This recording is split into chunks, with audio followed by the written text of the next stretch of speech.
Hello friends, good morning সবাইকে। সুন্দর একটা ঝলমলে সকালের শুভেচ্ছা থাকলো সবার জন্য। এখন তো বসন্ত ঋতু চলছে, চারিদিক শুধু সবুজ, নতুন করে প্রকৃতি সেজে উঠেছে। গাছে গাছে ফুল, লতা পাতা, পাখির ডাক, সব মিলিয়ে খুব সুন্দর। এখন আমরা যাচ্ছি দুধ আনতে পিসিমণির বাড়িতে। পিসিমণি মানে হলো আমার পিসি শাশুড়ি।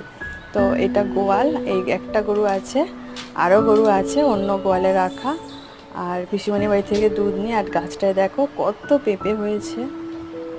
এখান থেকে আমি পেঁপেও নিয়ে গেছি একবার। আর এই যে ওইখানে দুধ নেওয়া হয়ে গেছে, এবার আমরা বাড়ি যাবো। এটা হলো পিসিমণি।